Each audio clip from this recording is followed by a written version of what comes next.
Hadis yang kedua. Idza sajadta wa kama qala famakkin sujudaka. Kalau Anda sujud, kata Nabi, engkau kokohkan dulu sujudmu. Jangan langsung doa. Tempelin yang enak. Ya, sampai nempel betul. Kening tempelin. Makanya teman-teman, tempat sujudnya kalau bisa jangan terlalu empuk. Ya. Supaya nempelnya enak. Gitu. Ya, karena itu di atas bantal nggak boleh sujud. Terlalu empuk. Sejadah coba cek kalau terlalu empuk tuh yang membuat nggak nempel, nggak ngerasa nempel tuh, ya itu kurang dianjurkan. Ya. Jadi kalau pas nempel tuh terasa betul sehingga ada nempel, nanti saat darah mengalir ke otak tuh kalau kita sedikit MRI itu ada kayak titik God spot di sini. Sampai merasa tenang di situ, nyatu. Nah biasanya kalau energinya sudah ke situ, ada rasa nyaman, ada tenang, ada ketundukan. Awalnya kalau belum benar pusing dulu tuh. Itu awalnya. Nah, nanti nempel semua. Ini nempel. Kalau sudah nempel betul ada sensasi yang berbeda pada diri kita. Jelas? Oke. Jadi itu dulu yang pertama saya tekankan. Tempelkan dulu dengan baik. Rambut panjang tidak harus diikat. Laki-laki ya, bukan perempuan.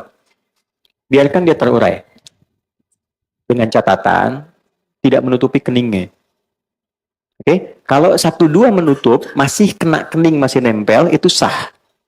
Walaupun makruh. Makruh tanzih istilahnya. Kalau bisa dihindari. Karena nggak disukai. Tapi tetap sah. Ya, karena itu Nabi pakai imamah yang di bulat itu. Ya, kita pakai peci sekarang. Ya, itu salah satunya bukan ingin membuat penampilan performance sebagai tidak. Asal katanya supaya akarnya rambut ini yang mungkin panjang tertutup sehingga tidak terlalu menutup bagian saat kita sujud. Ya, tapi kalau dia tak pakai peci, justru kebalik. Jangan diikat, biarkan aja. Karena pada dasarnya nggak ada orang rambut ke depan begini kan. Pasti ke samping kan. Ya, kalaupun sujud, dia terurai. Nah, ada riwayat mengatakan ketika dia sujud dan terurai pun, itu sebetulnya rambut ikut sujud. Gitu. Tapi dia nggak menutup kening. Kalau menutup semua, maka tidak sah. Jelas ya? Kalau masih masuk sebagian, nempel dia, walaupun terhalang 1-2, itu tetap sah dia sujudnya walaupun sifatnya makruh. Sebaliknya perempuan. Tidak boleh ada satu rambut pun. Ya, apa masalahnya? Bukan karena menghalangi, tapi aurat bagi perempuan. Jelas? Yang harus ditutup. Nah, kemudian yang kedua, kain. Bagaimana statusnya mau kena nempel di sini ya? Nah, mukena dapat mungkin tidak menutup bagian keningnya. Supaya keningnya menempel.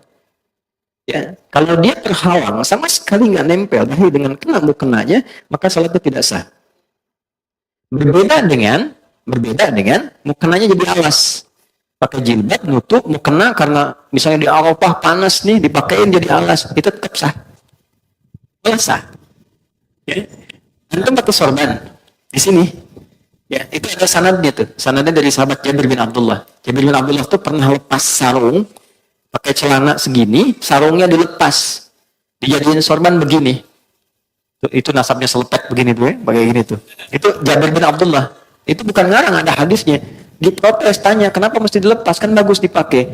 Iya, bagi kita yang punya. Tapi nanti kelak kita temukan orang-orang yang mungkin gak seperti kita. Pakaiannya terbatas. Saya contohkan begini supaya orang tahu pakai begini pun sah. Anda punya sarung, pakaian bagus. Di daerah tuh kan ada yang celananya segini, cuma pakai kaos. Dia tanya, saya sholatnya sah nggak? Agama ini mudah, jangan dipersulit. Maka, kalau dipakai di sini jubahnya, kemudian sorbannya, lalu sujud, kena ke sorban, sholatnya nggak sah. Ya? Tapi kalau sorban dibentangkan begini, tidak menempel di sini, itu sah. Nah, intinya tidak ada kain tambahan yang digunakan di sini menghalangi tempat sujud. Tapi kalau dia bukan bagian di tubuh dilepaskan begini, itu sah. Jelas ya? Contoh, boleh nggak saya pinjam? Kasih. Nah, teman-teman contoh begini ya.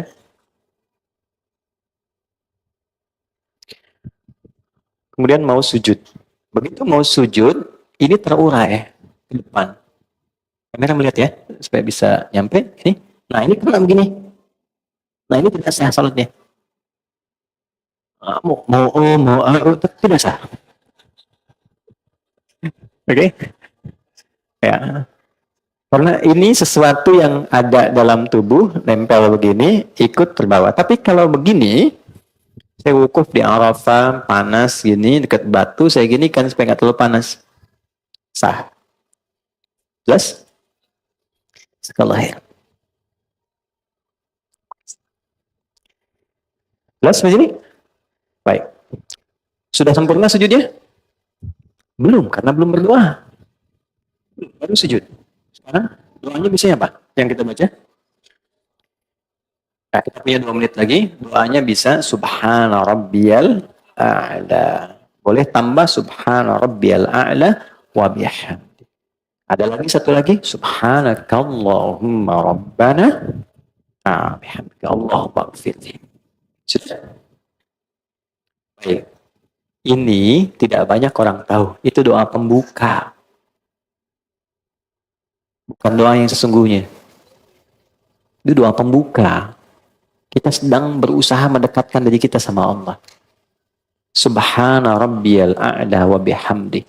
Ya Allah, Engkau yang maha tinggi. Saking agungnya, aku tundukkan bagian terhormatku hanya untukmu.